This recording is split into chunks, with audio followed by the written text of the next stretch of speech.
ഒരു വാർത്തയുടെ വിശദാംശങ്ങളിലേക്ക് കടക്കുന്ന സമയമാണ് ഇനി. ഒരുപക്ഷെ അഭയം തേടി വരുന്നവരെ മനസ്സിലാക്കാതെ പോകുന്ന ഒരു സമൂഹം, വേട്ടക്കാരന്റെ കണ്ണോടെ ഒരു സ്ത്രീയെ ഒരു ഇരയായി മാത്രം കാണുന്ന ഒരു സമൂഹത്തിലുള്ള ഒരു ചോദ്യമാണ്. ആ ചോദ്യത്തിനുള്ള ഉത്തരമാണ് മംഗളം ഇപ്പോൾ ബ്രേക്ക് ചെയ്യാൻ പോകുന്നത്. ഒരു കേരളം ഞെട്ടുന്ന ഒരു വാർത്തയുടെ മണിക്കൂറുകളാണ്. ഒരുപക്ഷെ കേരളം ചർച്ച ചെയ്യാൻ പോകുന്നതും ഈ വാർത്ത തന്നെയായിരിക്കും. ആ വാർത്തയുടെ ഞെട്ടിപ്പിക്കുന്ന വിവരങ്ങൾ കാണാം, കേൾക്കാം. ഞാനിപ്പം ഗോവയിൽ 5 ലക്ഷം പേർക്കല്ലേ, ഞാനിങ്ങനെ വിചാരിച്ചു എന്റെ പെണ്ണെന്നെ മറന്നല്ലോ, ഒന്ന് വിളിക്കുന്നില്ല, ഒരു ഉമ്മ വരുന്നില്ല, ഒന്ന് കെട്ടിപ്പിടിക്കുന്നില്ല, കെട്ടിപ്പിടിക്കേ നെഞ്ചിട്ട് കയറി കിടക്കും. എന്റെ പെണ്ണെ കെട്ടിപ്പിടിച്ച് കിടന്നു, കുറച്ചു നേരം കെട്ടിപ്പിടിക്കുകയായിട്ട് കിടന്നു, നെഞ്ചിൽ തല വെച്ച് കിടന്നു. ഞാൻ തലയോടട്ടെ, എന്റെ പൂച്ച കുട്ടി, എന്റെ ചക്കര എന്താ വേണ്ടത്, എന്റെ ചക്കര ഇതൊക്കെ കടിച്ചു തന്നോ. ഏറ്റവും കൂടുതൽ ഇഷ്ടത്തോടെ കടിക്കുന്നേ കിട്ടിയ ഒന്നരി കുട്ടി പറയും, എനിക്കെന്താ വേണ്ടത്, ആ ഡ്രസ്സെല്ലാം അയച്ചു, ആ ഡ്രസ്സൊക്കെ അയച്ചു അയക്കടി. ഞാൻ ആ നെഞ്ചും ചന്തിയെല്ലാം ഒന്ന് കാണട്ടെ.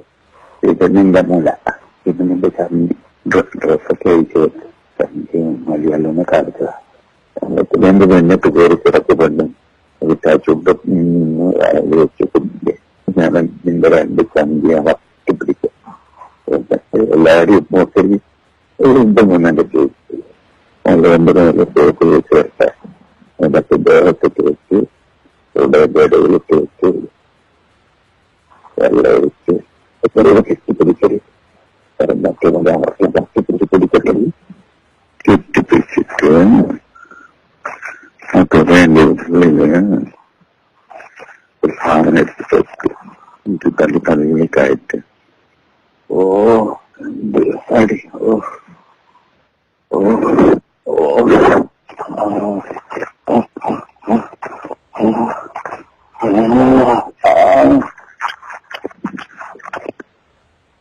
കുട്ടി ഒരു ചാൻസ് ഇല്ലത്, ഒന്നാ തന്നെ കടിച്ചിട്ടില്ല. എന്നിട്ട് തിന്ന് അന്നേരം പിന്നെയും തിന്ന്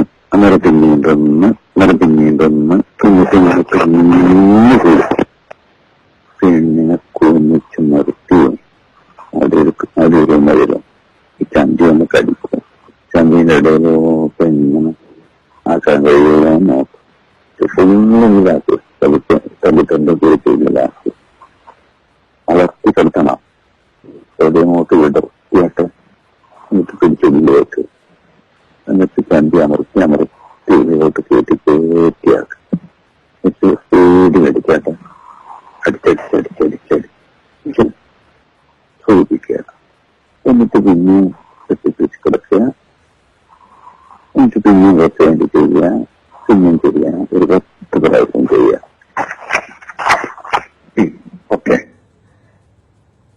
ഒരു പെൺകുട്ടിയുടെ മാനത്തിന് വില പറഞ്ഞ് അധികാരത്തിൽ വന്ന ഒരു സർക്കാർ, ആ സർക്കാരിലെ ഒരു ഭരണാധികാരി, അതും ഒരു മന്ത്രി തന്നെ ഇത്തരത്തിൽ ഒരു ഹീനമായ കൃത്യമെന്ന് തന്നെ പറയേണ്ടി വരും. ഒരു വീട്ടമ്മയോട്, അഭയം തേടിയെത്തിയുന്ന ഒരു വീട്ടമ്മയോട് ഇത്രയും മോശമായ ഭാഷയിൽ സംസാരിച്ചത് ഒരുപക്ഷെ കൊച്ചു കുഞ്ഞുങ്ങളുള്ളവർ അവരെ ഈ ടെലിവിഷൻ ദൃശ്യത്തിന് മുന്നിൽ നിന്ന് മാറ്റേണ്ടി വരുമെന്ന് ഞങ്ങൾക്ക് പറയേണ്ടി വരും. കൂടുതൽ ദൃശ്യങ്ങൾ, ഒരുപക്ഷെ ഇത് സംബന്ധിച്ച കൂടുതൽ ഓഡിയോ ക്ലിപ്പുകൾ ഞങ്ങൾക്ക് കേൾപ്പിക്കേണ്ടതുണ്ട്. കൊച്ചുകുട്ടികളെ ദയവായി അതുകൊണ്ട് ഈ ടെലിവിഷൻ സ്ക്രീനിന് മുന്നിൽ നിന്ന് മാറ്റേണ്ടി വരും. ഒരു മന്ത്രി ആയതുകൊണ്ട് മാത്രമാണ് ഇത് എഡിറ്റ് ചെയ്യാതെ ഞങ്ങൾക്ക് കാണിക്കേണ്ടി വന്നത്. ഞങ്ങൾക്കതിൽ ഖേദമുണ്ട്. പക്ഷേ ഇത്തരക്കാരെ ദൃശ്യമാധ്യമത്തിലൂടെ പുറത്തു കൊണ്ടുവരാൻ പക്ഷേ ഞങ്ങൾക്ക് ഇങ്ങനെ തന്നെ ചെയ്യേണ്ടി വരും. ഒരുപക്ഷെ ഒരു മന്ത്രി ഇത്തരത്തിൽ ഒരു അഭയം തേടിയെത്തിയ ഒരു വീട്ടമ്മയോട് ഇങ്ങനെ പെരുമാറുമ്പോൾ ഒരുപക്ഷെ നമ്മൾ ആ ശബ്ദം കേട്ടതാണ്. ഇവിടെ നിങ്ങൾ അതിഥികളുടെ ഒരു പ്രതികരണം കണ്ടതാണ്. ധന്യ മുഖം പൊത്തിയിരിക്കുന്നത് കണ്ടു. ഒരുപക്ഷെ